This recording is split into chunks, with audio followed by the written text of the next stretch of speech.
Subscribe SS Bhushan. Telugu వీక్షకులందరికీ నమస్కారములు. మీరు ఇంతవరకు ఎస్ఎస్ భూషణ్ ఛానల్ సబ్స్క్రైబ్ చేసుకోకపోయినట్లయితే దయచేసి ఎస్ఎస్ భూషణ్ ఛానల్ సబ్స్క్రైబ్ చేసుకోండి. ఈరోజు మనం గ్రామర్ 20 అనగా ప్రిపోజిషన్ సంబంధించినటువంటి చాప్టర్ని నేర్చుకోబోతున్నాం. ఇంతకుముందు మనం వీడియోస్లో చెప్పుకున్నాం ఏమని, noun, pronoun, verb, adjective, adverbs ఇవన్నీ కూడాను చాలా డీప్గా లేదా కూలంకషంగా నేర్చుకోవడం అనేది జరిగింది. అందులో భాగంగానే ఇప్పుడు ఈ పార్ట్స్ ఆఫ్ స్పీచ్లో ఒకటైనటువంటి ప్రిపోజిషన్ గురించి నేర్చుకుందాం. Now coming to preposition. What is meant by a preposition? Preposition అనగానేమి? The word that is placed before a noun or a pronoun to show its relationship with some other word in the sentence is called a preposition. Simple గా మనం ఇలా అనుకుందాం.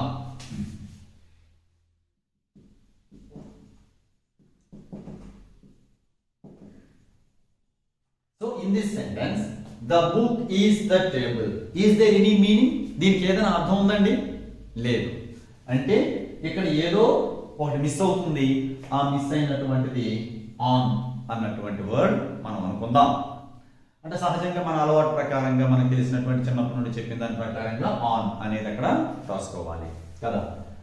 అయితే ఇక్కడ ఇది ఇప్పుడే నేను చెప్పాను. The word which is placed before the noun are A pronoun అంటే ఈ వర్డ్.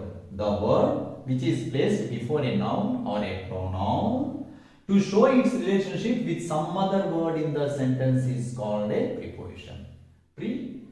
Preposition అంటే దీనికంటే ముందు ఇది పెట్టడం జరిగింది అని చెప్పడం అంతే. సో ఇప్పుడు ఈ ప్రిపోజిషన్స్ గురించి మనం నేర్చుకుందాం కాస్త లోతుగా. ఇవి నేర్చుకునేటప్పుడు సెట్స్ లాగా అంటే ఒక పెయిర్ లాగా మనం నేర్చుకున్నట్లయితే కొద్దిగా ఈజీగా ఉంటుంది, మన కన్వీనియన్స్ కోసం మాత్రమే.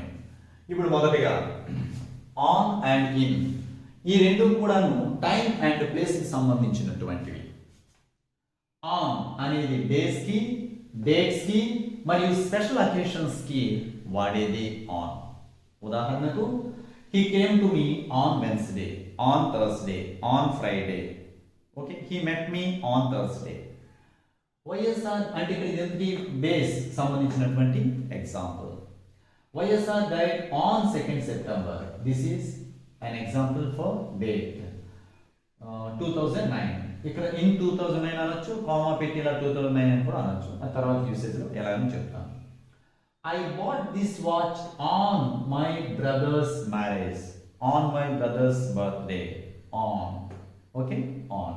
So ఇక్కడ ఇదేంటిది స్పెషల్ అకేషన్.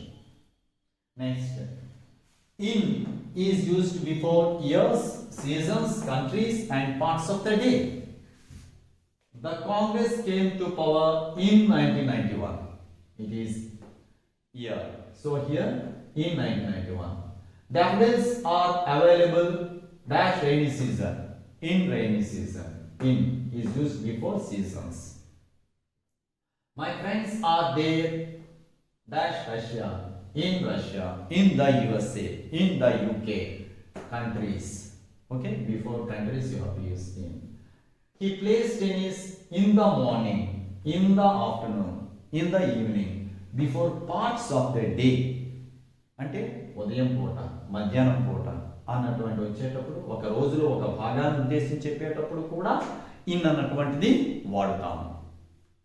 తర్వాత ఇంకొక పేరు గురించి నేర్చుకుందాం. At and in. At and in రెండు కూడా ప్లేసెస్ సంబంధించినటువంటివే.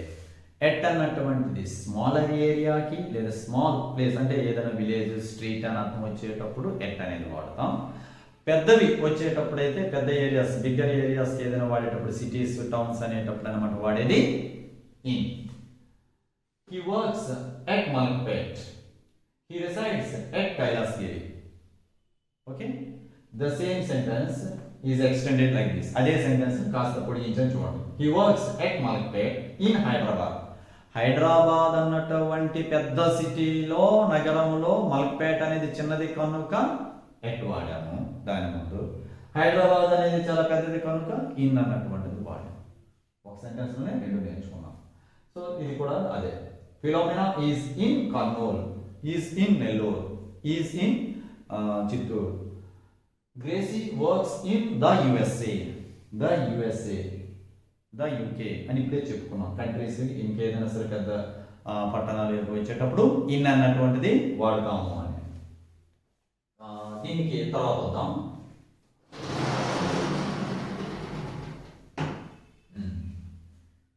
ఒకసారి ఇప్పుడు ఆ సిన్స్ అన్నటువంటిది చూడండి. సిన్స్ ఫర్ ఇది మీకు చాలా కాలంగా తెలిసినటువంటిదే.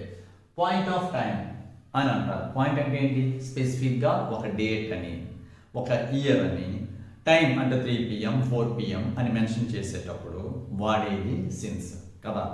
అలాంటప్పుడే కాకుండా మరికొన్ని సందర్భాల్లో కూడాను అది వాడతాం.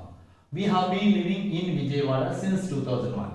ఇది మనం అనుకున్నటువంటి ఇయర్ ముందు, అంటే స్పెసిఫిక్గా ఒక పాయింట్ ఆఫ్ టైం 2001 2002.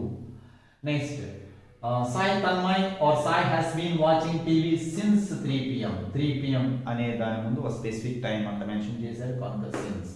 అక్కడికది రూల్కి మన పాత రూల్గా సరిపోయింది. My father has been ill since last Monday. Last Monday అన్నటువంటిది కూడా స్పెసిఫిక్గా అక్కడ 4 PM అని లేదా 2002 2003 అని లేదు కదా అని చెప్పి మనం వాడకుండా ఉండలేమండి. Last Monday, last Thursday, last week అని చెప్పేటప్పుడు కూడాను ఇక్కడ సిన్స్ అన్నటువంటిది వాడాలి. Since last Monday. Pandu has been playing cricket since yesterday. ఇది కూడా చెప్పుకున్నాం కదా, since yesterday. He has been preparing for the exams since day before yesterday అని కూడా వాడొచ్చండి. ఇప్పుడు అది సిన్స్ సంబంధించి.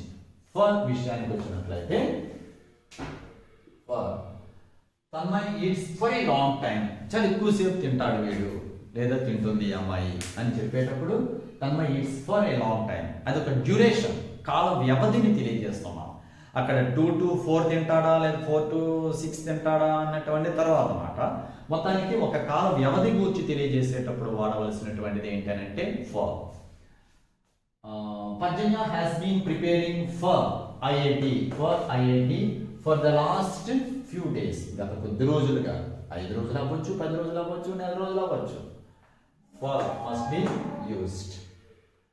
Varshita has been sleeping for 8 hours. ఇక్కడ మనం అనుకున్నటువంటి రూల్ ప్రకారంగా అయితే కాల వ్యవధి 8 hours 10 hours అంటే 10 PM to 6 AM 8 hours లేదా ఎలా అనుకుంటే అలా. So for they have been living in this house for 20 years.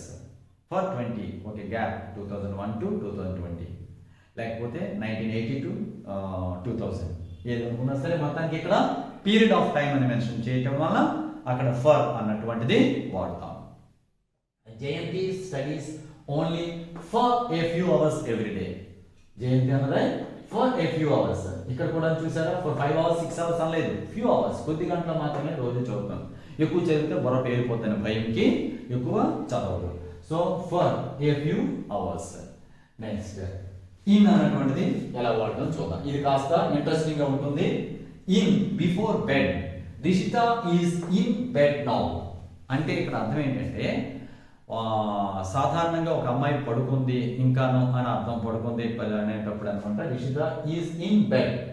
ఎవరైనా అక్కడ అమ్మాయిని కాదు, ఎవరైనా ఇన్ బెడ్ నౌ అంటే ఇంకా పడుకుందని. అంతేగాని ఆ పరుపు లోపల దూరిపోయింది, ఆ మ్యాట్రసెస్ లోపల పీచు లోపల ఉంది అని ఇక్కడ అర్థం కాదు. రిషిత ఈజ్ ఇన్ బెడ్ అంటే ఆమె పడుకుంది, పరుపు మీదే ఉంది, పడుకుంది అని అర్థం. ఇన్ అంటే అక్కడ అలా వాడాలి. Akbar was in bed till 8 o'clock. Was in bed 8 గంటల వరకు ఇక్కడే ఉండేవాడు, పరుపు మీదనే పడుకున్నాడు, ఇప్పుడే ఎక్కడికో వెళ్ళినట్టున్నాడు అనేటప్పుడు వాజ్ ఇన్ బెడ్. మొత్తానికి ఇన్ బెడ్ అంటే పడుకున్నాడు, 8 గంటల వరకు పడుకున్నాడు అని చెప్పడమే ఇన్ బెడ్ అంటే అక్కడ అర్థం అదే, అంటే నిద్రపోయాడు. అయితే ఇక్కడ ఇది ఒక విషయం గుర్తుపెట్టుకోండి. Ramoji is dash bed ridden అని అన్నాము.